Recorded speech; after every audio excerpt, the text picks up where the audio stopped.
നിർദ്ദേശത്തിൽ കൂടെ അതിനുള്ള സാഹചര്യം ഉണ്ടാകുമ്പോൾ ഞാൻ നേരെ സ്വാഗതം ചെയ്തു.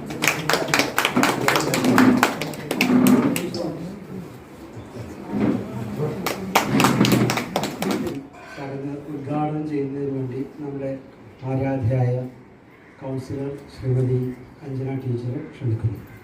പല രീതിയിലുള്ള മയക്കുമരുന്നിന് അടിമയായ കുട്ടികളുടെ വിവിധ തരം കേസുകൾ ദിവസം പ്രതി സ്റ്റേഷനിൽ റിപ്പോർട്ട് ചെയ്തു വരുന്നുണ്ട്. ഇപ്പൊ നേരത്തെ ഇവിടെ പറഞ്ഞതുപോലെ MDMA എന്നൊക്കെ പറയുന്ന ഒന്നുമല്ല, അതിനേക്കാളും കടന്നു. കാരണം അതിലും ലഹരി ഒതുങ്ങുന്നില്ല, അതിനും മേലെ എനിക്ക് വേണം എന്നുള്ളൊരു അവസ്ഥയിലേക്ക് കുട്ടികൾ പോകുന്നു. അത് പങ്കെടുക്കാൻ ഇവിടെ എത്തിച്ചേർന്നിട്ടുള്ള CA ഈ അസോസിയേഷന്റെ പേരിൽ വളരെ ആദരപൂർവ്വം ഈ യോഗത്തിലേക്ക് സ്വാഗതം ചെയ്യുകയാണ്. അപ്പം ഇതിനെതിരെ നമുക്ക് എന്ത് ചെയ്യാൻ പറ്റും എന്ന് റെസിഡൻസ് അസോസിയേഷൻ ഒന്ന് ചിന്തിക്കണം. ഇതിൽ മറ്റേ സദാചാര പോലീസ് എന്നൊന്നും കരുതി നിങ്ങൾ ചിന്തിക്കേണ്ട കാര്യമില്ല. ഏത് സമയത്ത് വിളിച്ചാൽ പോലീസിൻ്റെ സേവനം ഉണ്ടായിരിക്കും. നിങ്ങളുടെ കൂടെ തന്നെയാണ് ആര് നിൽക്കൂ, പോലീസ് നിൽക്കൂ. ആ ഉറപ്പ് തരാൻ വേണ്ടിയിട്ടാണ് ഞാൻ വന്നിട്ടുള്ളത്. വളരെ കൃത്യമായി ചെയ്ത് കിട്ടും എന്നൊരു ഉറപ്പ് നിങ്ങൾക്ക് തരാൻ വേണ്ടിയിട്ട് മാത്രമാണ് ഞാൻ ഇവിടെ വന്നിട്ടുള്ളത്. എന്തെങ്കിലും ആവശ്യമുണ്ടെങ്കിൽ വിളിക്കണം. ഒരാൾക്കും ഒരു ബുദ്ധിമുട്ടും ഉണ്ടാവില്ല. ആ നമ്പറിൽ വിളിച്ചു കഴിഞ്ഞാൽ നിങ്ങൾക്കൊരു സർവീസ് പോലീസിൻ്റെ ഭാഗത്ത് നിന്ന് ന്യായമായിട്ടുള്ളതാണെങ്കിൽ കൃത്യമായും നിശ്ചിതമായും കിട്ടും എന്ന് മാത്രം പറഞ്ഞുകൊണ്ട് നിർത്തുന്നു. ജയ് ഹിന്ദ്. ഇന്നിപ്പോൾ നടക്കാൻ പോകുന്നത് നമ്മുടെ ഒരു ബേസിക് ആയിട്ടൊരു അവയർനെസ് മാത്രമേ നടക്കുള്ളൂ. എല്ലാ വീട്ടിലും സ്ക്രീൻ അഡിക്ഷൻ ഉണ്ടോ, ഫോൺ അഡിക്ഷൻ.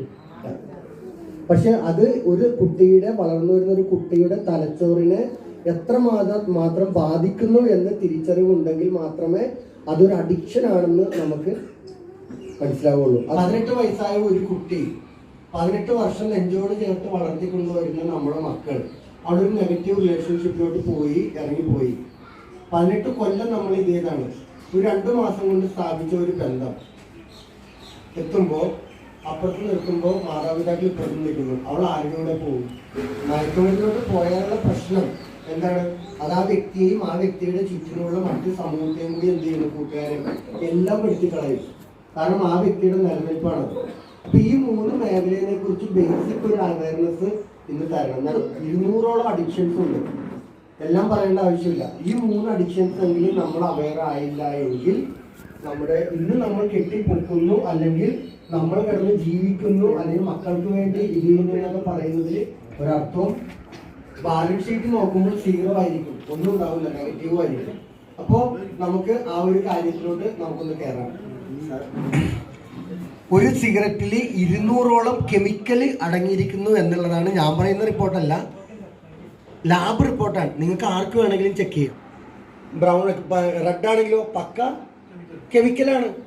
അത് മുന്നറിയിപ്പ് കൊടുക്കണം, അത് നിയമമാണ്. അങ്ങനെയാണെങ്കിൽ നേരത്തെ അത് ഇല്ലായിരുന്നു, ഇപ്പോൾ ഉണ്ട്.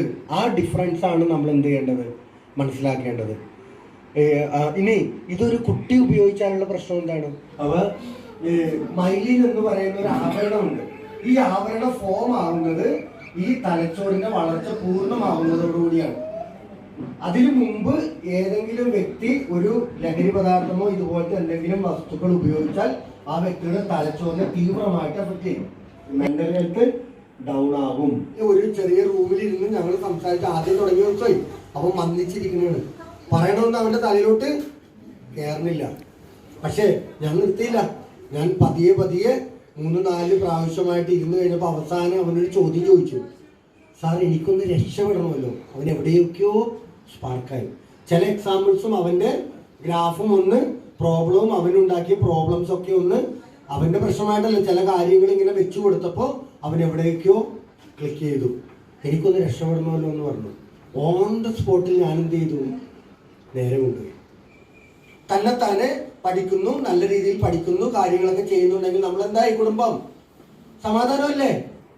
ഈ സ്ക്രീനും കൂടി ഉപയോഗിച്ചുകൊണ്ടാണ് നമ്മൾ കിടക്കണമെങ്കിൽ ആ വ്യക്തിയുടെ ഉറക്കം എന്താവും? നഷ്ടപ്പെടും. ഒരു 3 സെക്കൻഡ് 4 സെക്കൻഡ് ഉപയോഗിക്കുന്ന നമ്മുടെ കണ്ണിൽ നിന്നും ഉറക്കം പോയി. അങ്ങനെയാണെങ്കിൽ 2 മണിക്കൂർ ഉറങ്ങുന്നത് വരെ കണ്ടിന്യൂസ് ഉപയോഗിച്ചുകൊണ്ടിരിക്കുന്ന ഒരു കുട്ടിക്ക് ഒരിക്കലും ഉറക്കം കിട്ടില്ല. നമ്മൾ ക്രമീകരിച്ചാൽ നമുക്ക് എന്ത് ചെയ്യാൻ പറ്റും? ഉറക്കത്തിന് 3 ഘട്ടമുണ്ട്. ഒന്നാമത്തെ ഘട്ടമാണ് നമ്മൾ പൂച്ച ഉറക്കം എന്നൊക്കെ പറയും. രണ്ടാമത്തെ ഘട്ടം കുറച്ചും കൂടി ഡീപ്പ് ഉറക്കം. മൂന്നാമത്തെ ലെവൽ ഓഫ് ഉറക്കമാണ് ശരിക്കും നമുക്ക് വേണ്ടത്. ആ ഉറക്കത്തിലാണ്, അതുകൊണ്ടാണ് ആ ഗാഠമായ ഉറക്കത്തിന്റെ സമയത്ത് ഒരുമാനപ്പെട്ട ശബ്ദങ്ങളൊന്നും നമുക്ക് കേൾക്കില്ല. നമ്മൾ ഗാഠമായിട്ട് ഉറങ്ങിപ്പോകും, വിളിച്ചാലൊന്നും അറിയില്ല. ആ സമയത്താണ് നമ്മുടെ ബ്രെയിൻ എന്താവുന്നത്, ഫ്രഷ് ആവുന്നത്. പക്ഷേ ഉറക്കത്തിന്റെ ടൈം സ്ലോട്ട് ഇതിനനുസരിച്ച് ഇല്ല എങ്കിൽ മൂന്നാമത്തെ ലെവലിലോട്ട് നമ്മൾ ആവണതിന് മുമ്പ് നമ്മൾ നിർബന്ധിച്ച്, എന്നെ സംബന്ധിച്ചിടത്തോളം ഇരിക്കുന്ന ഒരു വ്യക്തി മതി. ഒരു വ്യക്തിയെങ്കിലും രക്ഷപ്പെട്ടാൽ, ഒരു കുടുംബമെങ്കിലും രക്ഷപ്പെട്ടാൽ ഞാൻ ഈശ്വരൻ നന്ദി പറയും. ദൈവമേ, നീ എന്നെ ആ ഒരു കുടുംബത്തെ രക്ഷപ്പെടുത്താൻ ഉപയോഗിച്ചല്ലോ, നന്ദി. കാരണം ഒരു കുടുംബം തകർന്നാൽ ആ വ്യക്തി മാത്രമല്ല, ആ കുടുംബം മാത്രമല്ല തകരണത്, ആ വ്യക്തിയോട് ബന്ധപ്പെട്ടിരിക്കുന്ന എത്രയോ ജീവിതങ്ങളുണ്ട്. ഈ വേൾഡ് ഫെഡറേഷൻ അഗെയിൻസ്റ്റ് ഡ്രഗ്സ് എന്ന് പറയുന്ന UN-ന്റെ കീഴിലുള്ള ഈ കൗൺസിലിന്റെ തത്വപ്രകാരം ഒരു സ്ഥലത്തെ റെഡ് മാർക്ക് ചെയ്താൽ ആ സ്ഥലത്തെ ഗവൺമെന്റും പൊതുസമൂഹവും സാമൂഹ്യ പ്രതിബദ്ധതയുള്ള ഉത്തരവാദിത്തമുള്ള സംഘടനകളും വ്യക്തികളും അടിയന്തിരമായി ഇതിനെതിരെ ഒരു പ്രതിരോധ പ്രവർത്തനത്തിൽ ഏർപ്പെട്ടില്ല എങ്കിൽ അവിടുത്തെ 10 തലമുറ വാഷ് ഔട്ടായി പോകും. നമ്മുടെയൊക്കെ മക്കളും ഒക്കെ തലച്ചോറ് മരവിച്ചും വന്നിച്ചിരിക്കുന്നത് ഒരു അടുത്തൊരു ജനറേഷനെ പോലും ജനിപ്പിക്കാൻ പറ്റാത്ത അവസ്ഥയിൽ കൂലിക്കൂടി വളഞ്ഞുകുത്തി നമ്മുടെ റോട്ടിലും മൈതാനങ്ങളിൽ നിൽക്കുന്ന ഒരു കാലം വന്നു കഴിയുമ്പോൾ നമ്മുടെ ഗ്രാഫ് താഴും. നമ്മൾ എന്ന് പറയുന്ന ഓരോ വ്യക്തികളും ചങ്കൂറ്റത്തോടെ ഒറ്റക്കെട്ടായി നിന്നാൽ നമുക്ക് എന്ത് ചെയ്യാം, നമുക്ക് പ്രതിരോധിക്കാം.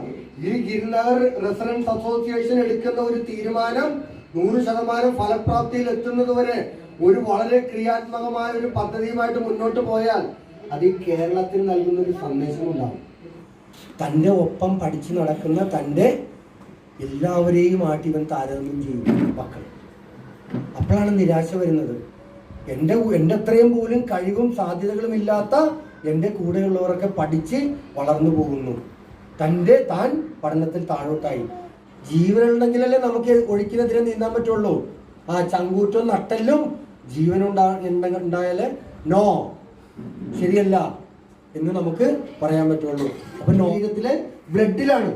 ബ്ലഡിൽ നിന്നും എന്ത് ചെയ്യാം, ഒരു 30-40 ദിവസം ഉണ്ടെങ്കിൽ നല്ല മെഡിക്കേഷനും തെറാപ്പിയും കൊടുത്ത് സെൽഫ് മോട്ടിവേഷൻ ഉണ്ടെങ്കിൽ ഡി-അഡിക്റ്റ് ചെയ്ത് പുറത്തു വരാം. പക്ഷേ കെമിക്കൽ ഡ്രഗ് കഴിച്ച ഒരു വ്യക്തിയെ ഡി-അഡിക്റ്റ് ചെയ്യാൻ എളുപ്പമല്ല. കാരണം എന്താണ്, കെമിക്കൽ ഡ്രഗിന്റെ കണ്ടന്റ് സ്റ്റോർ ചെയ്യുന്നത് മനുഷ്യ ശരീരത്തിലെ ഫാറ്റിലാണ്. ഈ ഫാറ്റിൽ നിന്നും കൊഴുപ്പിൽ നിന്നും ഇത് ഡി-അഡിക്റ്റ് ചെയ്യൽ എളുപ്പമല്ല. 6 മാസമെങ്കിലും മിനിമം ഒരു ഹോസ്പിറ്റലിൽ അഡ്മിറ്റ് ചെയ്ത് ട്രീറ്റ്മെന്റ് എടുക്കണം. യോദ്ധാവ് നിങ്ങൾ കേട്ടിട്ടുണ്ടാവും.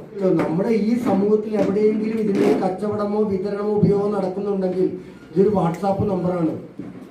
ഒറ്റ കാര്യം ചെയ്താൽ മതി, ഈ വാട്സാപ്പ് നമ്പറിലേക്ക് 9995966666 എന്ന് പറയുന്ന നമ്പറിലേക്ക് ഒരു വോയിസ് മെസ്സേജ് ഇടുക. അവിടുത്തെ ഫോട്ടോസ് ഉണ്ടെങ്കിൽ ഇടുക. അങ്ങോട്ട് എത്തിച്ചേരാൻ പറ്റുന്ന കൃത്യമായ വഴികൾ ആരോടും ചോദിക്കാതെ യോദ്ധാവ് ടീമിന് ഏത് സമയത്തും വരാൻ പറ്റുന്ന ഒരു വഴികളും കൃത്യമായി പറഞ്ഞിടുക. നിങ്ങൾ വേറെ ആരോടും പറയണ്ട, ബാക്കി ഞങ്ങൾ നോക്കിക്കോളാം. ഓരോ ജീവിതങ്ങളെയും ഹൃദയത്തിൽ ഒന്ന് സ്വീകരിച്ച് അവരെയും കൂടി നമ്മുടെ ഒരു ഹൃദയത്തിൻ്റെ ഉള്ളിൽ ഒരു സ്പേസ് കൊടുത്തുകൊണ്ട് വേണം നമുക്ക് ജീവിക്കാൻ. ദൈവം നമ്മളെല്ലാവരെയും അനുഗ്രഹിക്കട്ടെ. ഏകദേശം 3 മണിക്കൂറും 5 മിനിറ്റും ഒരു മനുഷ്യൻ പോലെ നമ്മളെ ഏതൊരു മീറ്റിങ്ങോ ഏതൊരു പ്രഭാഷണം കേട്ടാലും അവിടെ ഇവിടെ കുറേ പേര് ഇന്ന് നടക്കുന്നതും കൊട്ടുവായ ഇടുന്നതൊക്കെ കാണാം. ഈ ഒരു 3 മണിക്കൂറും 5 മിനിറ്റും ഒരു മനുഷ്യൻ്റെ കണ്ണിമ പോലും ചിമ്മാതെ എല്ലാവരും ശ്രദ്ധിച്ചിരുന്നു. വളരെ നന്ദി സാർ, വളരെ വളരെ വളരെ നന്ദി. ഞങ്ങളെല്ലാവരും ഇത്രയും ബോധവൽക്കരിക്കുന്നു.